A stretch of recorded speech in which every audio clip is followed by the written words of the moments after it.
I didn't plan on falling for someone I met during a plumbing emergency. In fact, when I yanked the front door open that Thursday afternoon, soaked to the ankles from a busted pipe under my kitchen sink, the last thing on my mind was love. "Hey, you called about the leak?" the guy said, lifting a toolbox with one hand and pushing his cap up with the other. I stepped aside, water squishing in my socks. "Yeah, it's in the kitchen. Pipe exploded or something." He walked in like he owned the place, not in an arrogant way, just confident, comfortable in his skin. He dropped the toolbox by the counter and crouched under the sink in one smooth motion. "I'm Luca," he said, without looking back. "Let me see what I'm working with." The name caught me off guard. Something about it was soft, unexpected. "I'm Theo," I said, standing awkwardly by the doorway, not sure what to do with my hands. He worked fast, muttering to himself about seals and clamps and pressure valves. I didn't know a damn thing about plumbing, but the way he moved, focused, deliberate, kept me watching longer than I meant to. "So," he said eventually, turning his head from under the sink, "you rent or own?" "Rent? Why? You might want to call your landlord. This pipe's older than sin and not up to code." "Temporary fix is fine, but this thing'll burst again next time someone breathes on it wrong." I crouched down beside him, catching a faint whiff of soap and sweat and something almost minty. He glanced at me, smirked. "You always this close to your plumbers?" "Only the hot ones," I said, before I could stop myself. His eyebrows lifted, but he didn't look away. Noted. We stayed there a beat too long.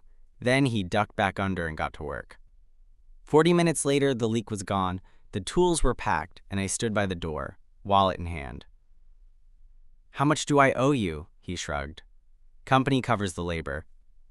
"Just say a prayer for your pipes." I handed him a 20 anyway. He looked at it, then at me. "You're just doing that, so I'll come back. Is it working?" He grinned, folding the bill and sliding it into his back pocket. "We'll see." He stepped outside, then paused with one foot still on the threshold. "You got plans this weekend?" I blinked. Not really. Why?"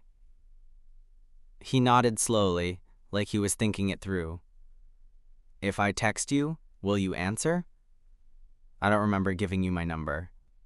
He held up the work order I'd signed earlier, my name, my address, and yep, my number. "Guess I've got it already." Then he winked and walked away. That night I couldn't stop thinking about him.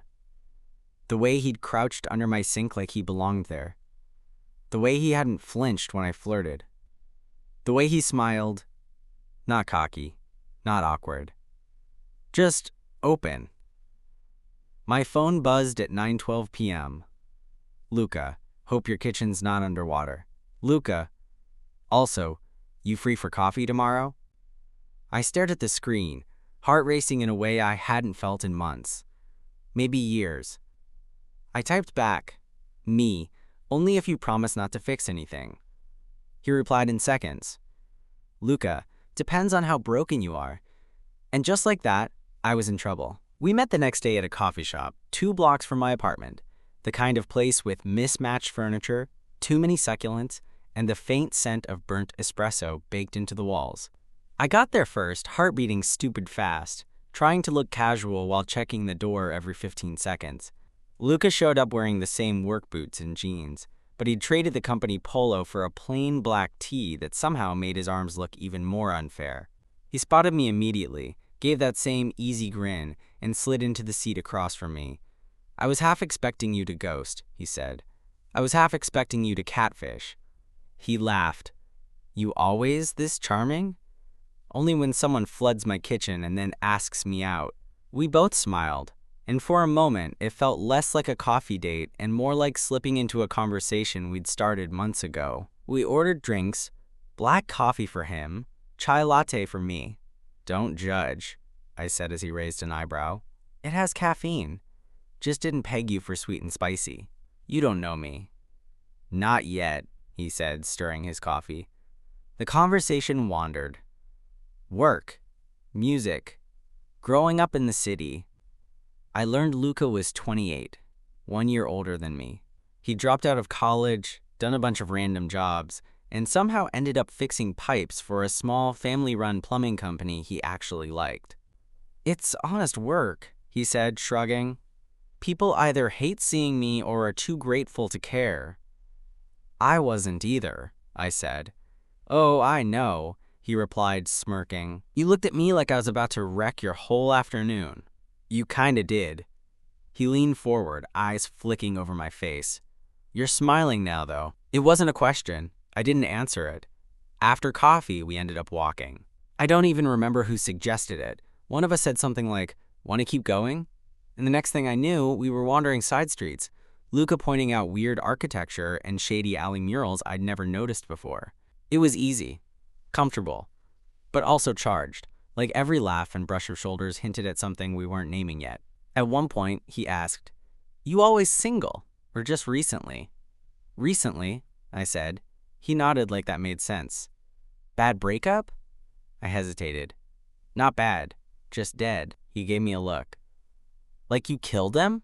I snorted. "No, like it just ran its course. Slowly, quietly, like leaving a room and forgetting to turn off the light." Luca was quiet for a moment, then he said, "That's a shitty way to end something." Yeah, I agreed, but also kind of a relief. He didn't push for details, and I didn't offer any. Instead, we stopped at a street corner, pretending like we were deciding where to go next, even though neither of us really cared. So, he said, "What happens now?" I looked at him. "What do you mean?" He took a step closer. "You gonna let me take you out again? Or do I need to clog your bathroom next time?" I smiled, but my chest tightened, because part of me wasn't used to this. The directness, the honesty, the way he was looking at me like I was actually worth showing up for. "I think you could just ask next time," I said. "Cool," he said. "Then I'm asking," I nodded. "Then I'm saying yes. We didn't kiss that day, not even a hug, but when we parted ways, standing awkwardly by the curb where his truck was parked, he touched my arm, just briefly, like he wanted to say something but didn't know how. "I'll text you," he said. "You better." And when he walked away, I didn't feel giddy or drunk on possibility. I just felt calm, which, weirdly, scared me more than anything. We didn't text that night. I thought about it 12 times. I even typed out a message at one point.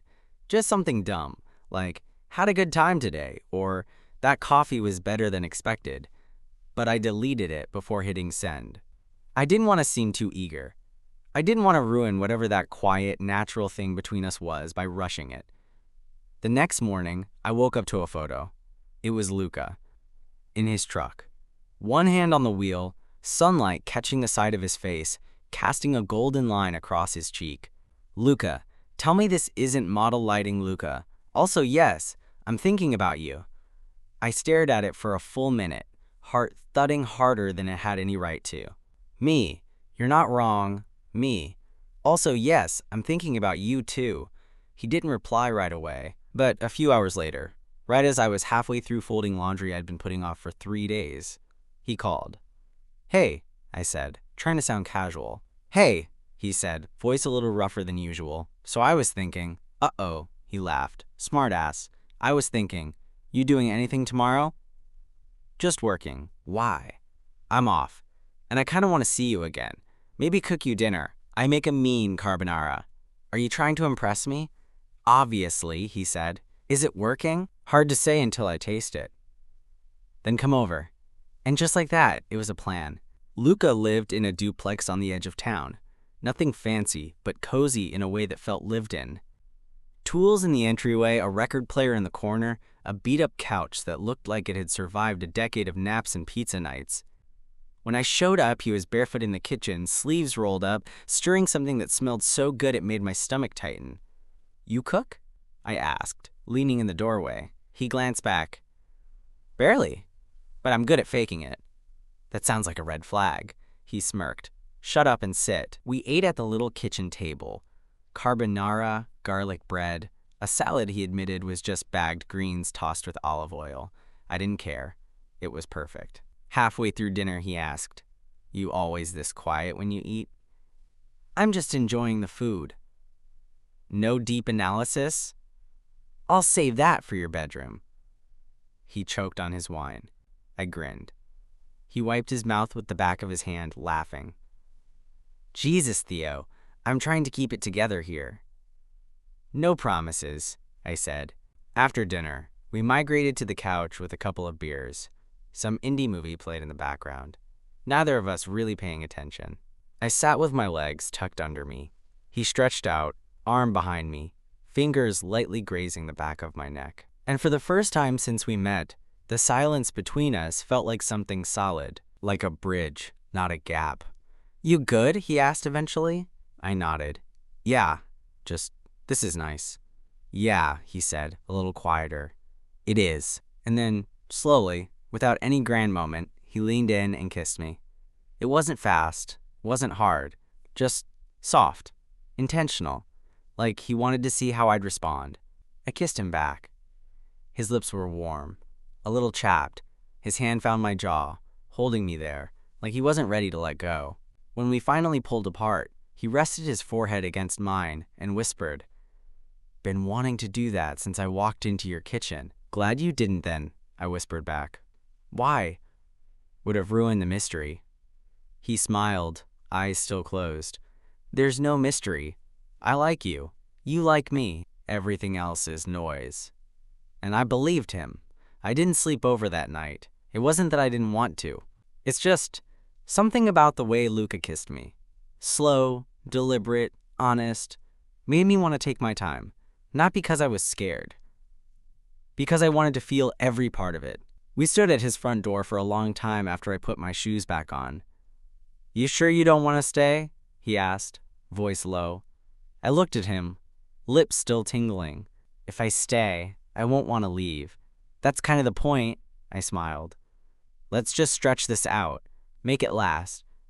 He nodded, brushing my jaw with his thumb again. "Okay, but I'm seeing you soon. You'd better." He kissed me one more time before I left. This one shorter, but somehow deeper. Like a promise. The next few days were good. Normal in the best way. We texted during the day. Not constantly, just enough. Little check-ins, inside jokes. A photo of a busted water heater he was fixing.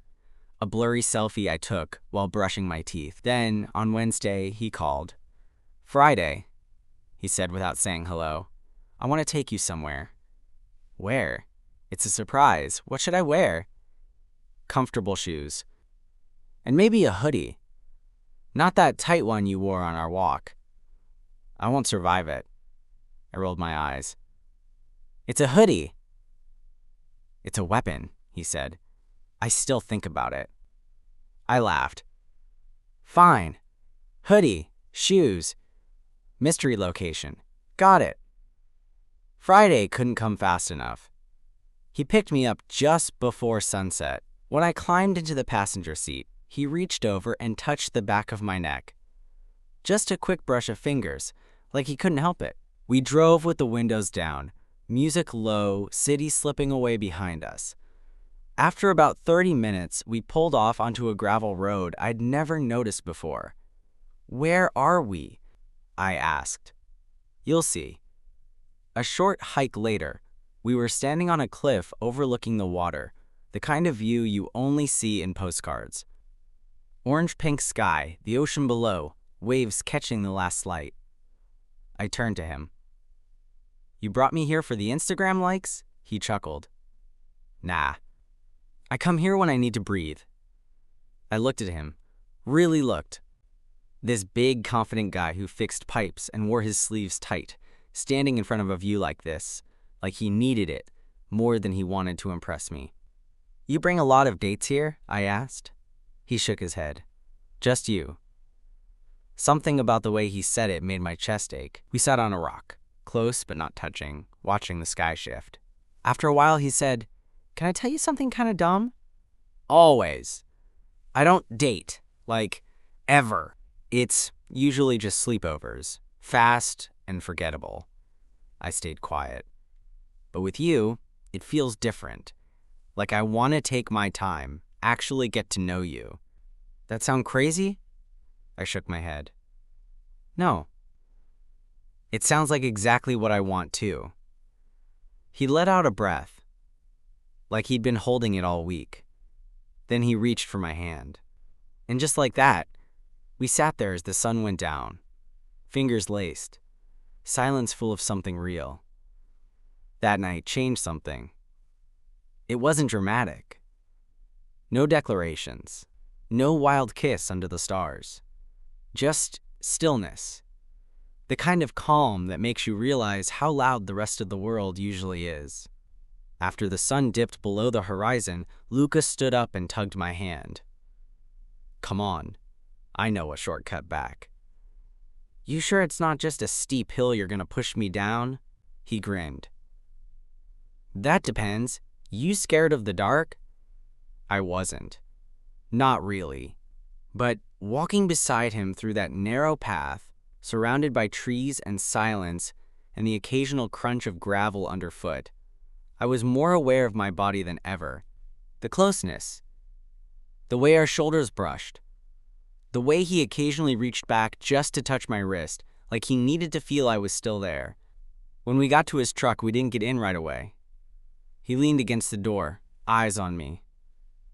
You want to come back to my place? He asked. I looked at him. Are you asking because you want me to sleep over, or because you think I'm ready to sleep with you? His expression didn't change. If anything, it softened. I'm asking because I want to fall asleep next to you, he said. And maybe wake up to you stealing my blanket. I smiled. Then yeah, I'll come back. We didn't rush anything. He gave me a pair of sweatpants. I brushed my teeth with an extra toothbrush, still in the package under his sink.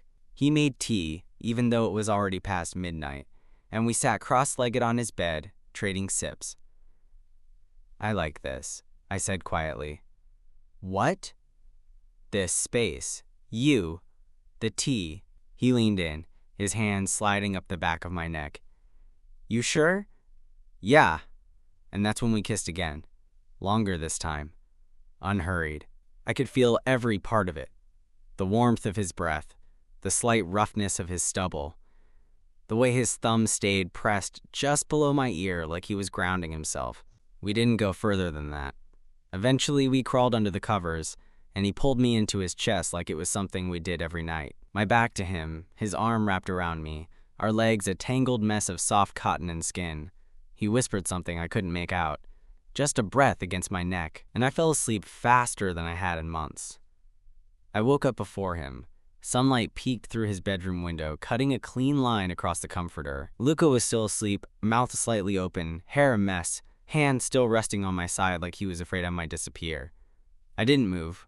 Didn't want to. He stirred eventually, pressing his face into my shoulder. You awake? M-H-M, he exhaled. Good. What time is it? Too early to care. And then he kissed my neck. Soft. Barely there. I could get used to this, he mumbled. So could I. That weekend, we didn't do anything exciting. We ordered pizza, watched a movie neither of us finished, made out on the couch like teenagers, and fell asleep mid-conversation. He talked about his dad, who used to be a mechanic, and taught him everything he knew about fixing things. I talked about my sister, and how she always says, I never let anyone in. She might be wrong, Luca said, brushing his thumb along my arm. You let me in. And the truth was, I had. Faster than I meant to. But it didn't feel reckless. It felt earned. The thing about falling for someone slowly is, you don't always notice when you've already fallen.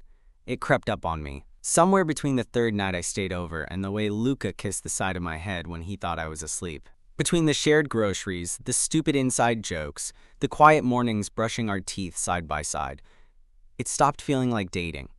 It started feeling like home. But of course, nothing good stays uncomplicated. The first sign came in the form of a missed call. Luca was in the shower when his phone buzzed on the kitchen counter. I wasn't snooping. I just happened to glance at it while grabbing a drink.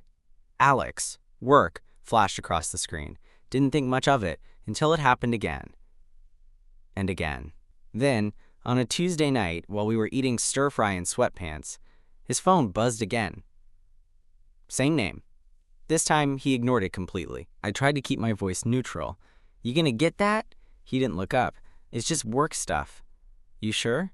Now he looked at me. Yeah, why? No reason, but he knew. He could tell. He set down his fork. Hey, if there's something you want to ask, just ask. I stared at him. Who's Alex? He held my gaze. My ex. That word landed like a dropped brick. Oh, it was over a year ago, he said, voice even.